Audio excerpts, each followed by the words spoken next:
Salut, salut.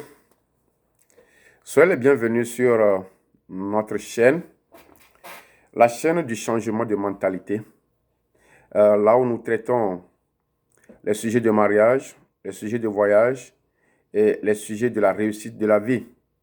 Alors, si vos préoccupations se trouvent dans les trois choses que je viens de citer, je vais vous inviter bonnement, avant de continuer la vidéo, de vous abonner en bas de la vidéo, là où vous allez voir une écriture en rouge, où c'est écrit abonner. S'abonnez-vous et n'oubliez pas de cliquer sur la cloche pour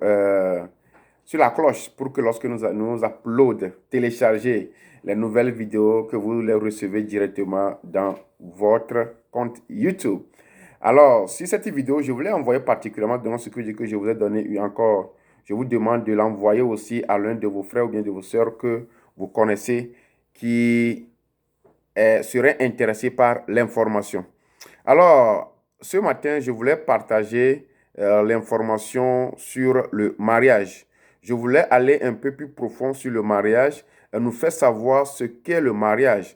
Surtout cette vidéo, ce n'est pas le domaine de ceux qui sont déjà dans le foyer.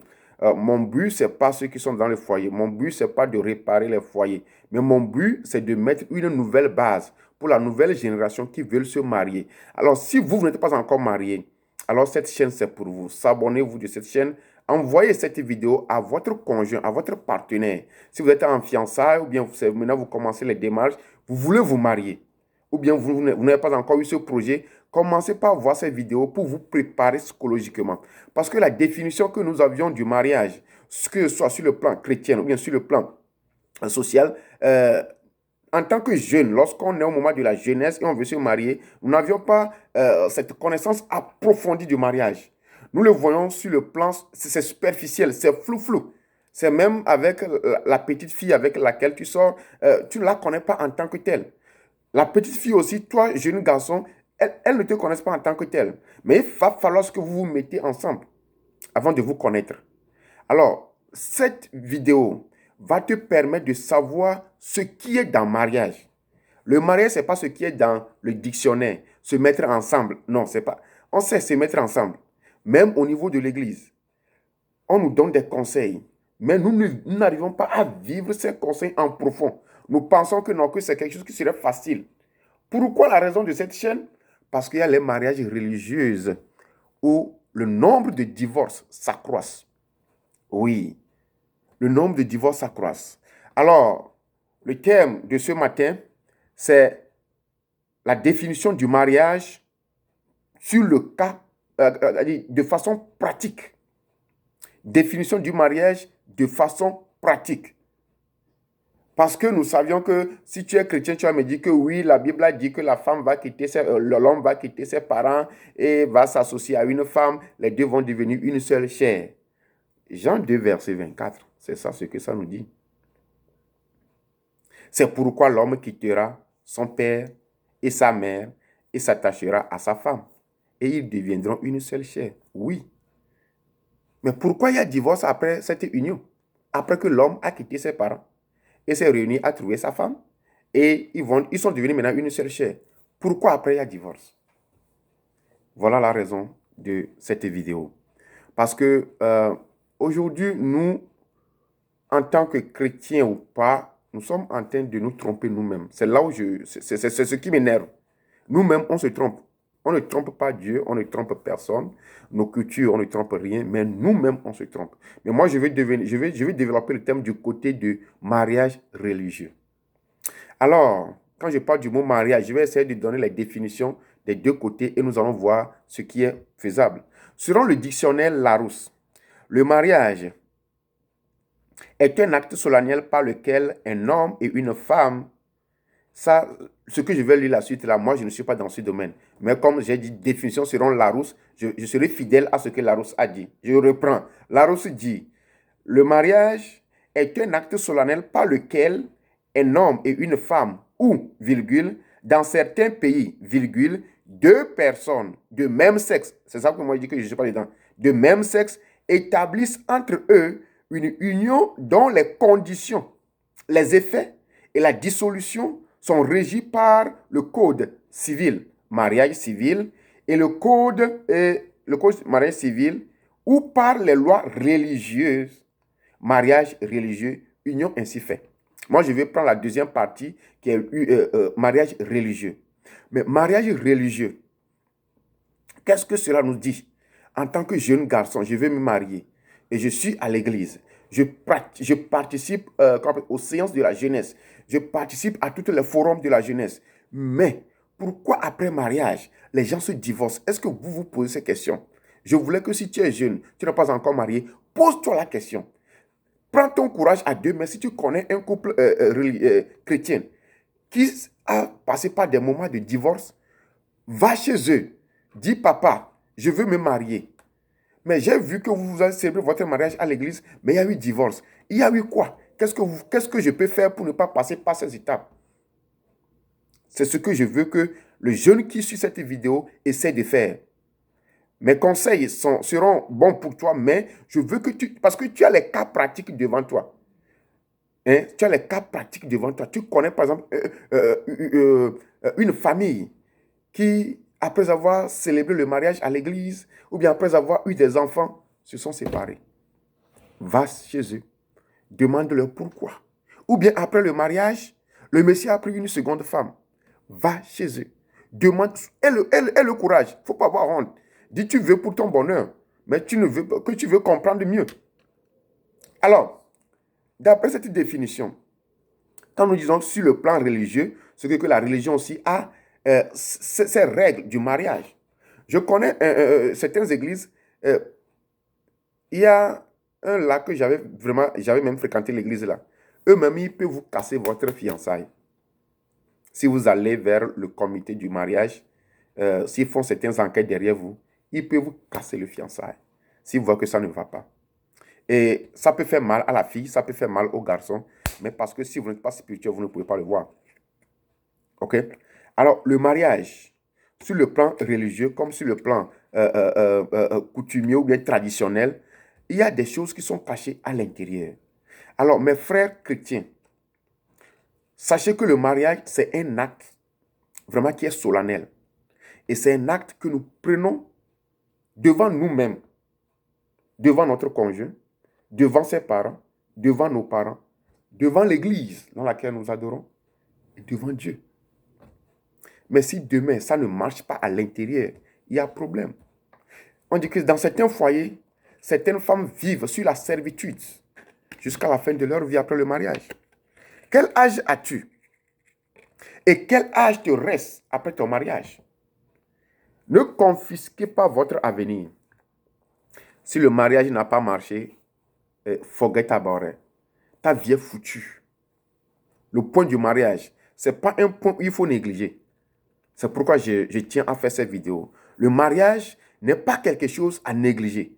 C'est quelque chose que nous devons investir. Sincèrement, mes jeunes, je ne parle pas à ceux qui sont mariés. J'aurai une vidéo spécialement pour ceux qui sont dans le couple. Mais si tu es une femme mariée et tu veux plus de conseils sur comment faire pour s'en sortir des difficultés du mariage, il faut me laisser les commentaires là-bas. Mais je m'adresse d'abord à mes jeunes frères qui sont derrière moi. Moi, j'en ai célébré. Je ne peux pas tout vous raconter. C'est pourquoi je viens vers vous. Toi qui n'as pas encore fait le pas. Toi qui n'as pas encore fait le pas. Il faut t'investir dans le mariage avant de t'engager. Ne vous pressez pas. Si tu es jeune garçon, la fille va te pousser avec son affaire d'âge. Mais si tu es jeune garçon et tu n'es pas prêt, il ne faut pas qu'une fille te presse.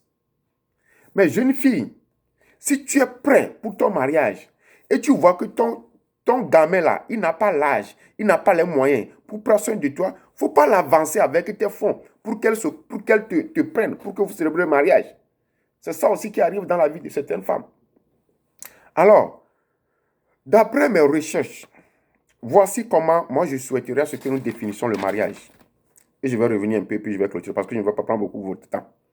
Le mariage, d'après un sage, j'avais suivi des cours de coaching, donc c'est ça qui me donne cette connaissance aussi de pouvoir vous les partager. J'avais fait une vidéo où j'ai dit que j'ai quitté de très loin. Et si je suis ici aujourd'hui, ce n'est pas la grâce de Dieu. Donc, ce que j'ai vécu, ce que j'ai vu, il faut que je le transmette. Il y a une différence entre le génie et le sage. Le génie, C'est lui n'a pas vécu, mais le Seigneur lui a donné, il a une faculté mentale qui lui permet de pouvoir viser les réponses. Mais le sage, il peut te dire que quand tu poses le pas ici, ça se finira là-bas. Lui-même, il a passé par cela. J'en ai quelques expériences. Alors, il y a un vieux que je suis souvent. Il dit, le mariage, c'est un acte solennel aussi, hein, mais ça a un autre caractère.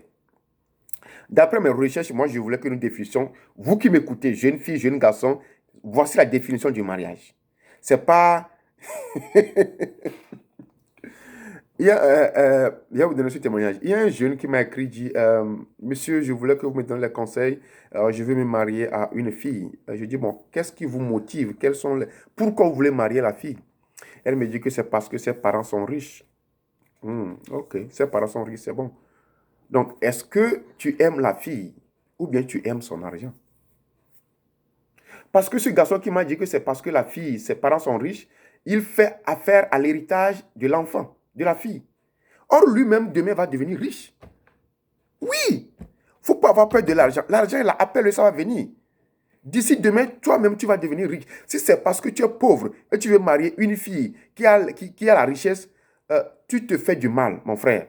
Si c'est à cause de l'argent de la fille que tu veux la suivre, tu te fais du mal. Mademoiselle aussi, si c'est à cause de l'argent de ce monsieur que tu veux le suivre, tu te fais du mal. Parce que comme ça veut dire qu'il t'a payé avec l'argent, il va encore payer d'autres. Placez l'amour au centre de l'amour. Il faut que vous soyez prêts. Sachez que quand vous vous mariez, vous êtes appelés à résoudre les problèmes. Le mariage, ce n'est pas seulement pour le bonheur. Nous voyons seulement le côté bonheur du mariage. Quand le jeune garçon veut se marier, il voit la taille. Et souvent, nos yeux sont braqués entre ses cuisses.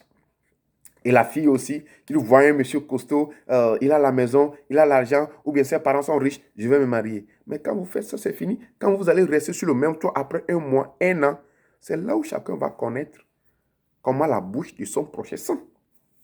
Oui, parce que maintenant, quand vous vous rencontrez à l'église, vous portez toujours les tenues de dimanche. Certains même n'osent pas visiter les parents à la maison. Certains n'osent pas visiter leur fiancé ou bien leur soeur à la maison. Comment est-ce que tu vas savoir la vie que la personne mène? Essayez aussi de faire ça. Voici la définition du mariage pour ne pas vous prendre beaucoup de temps.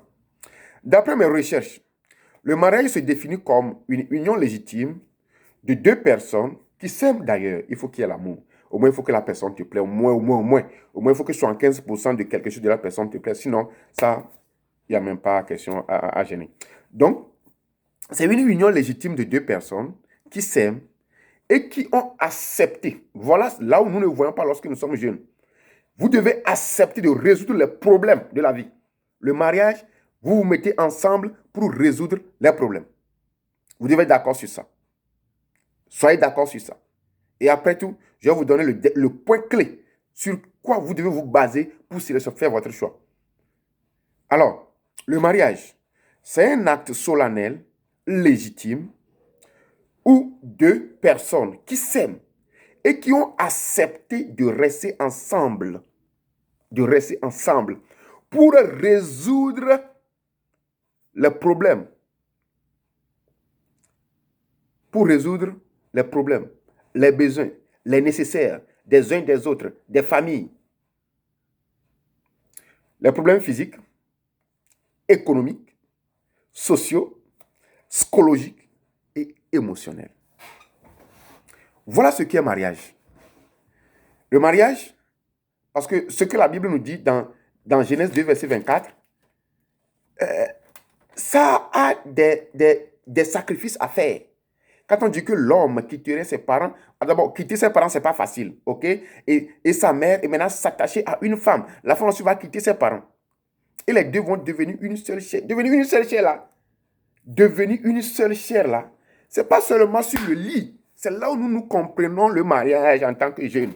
Jeunes ne voient pas encore le mariage que quand on dit devenir une seule chair, c'est seulement sur le lit. Non.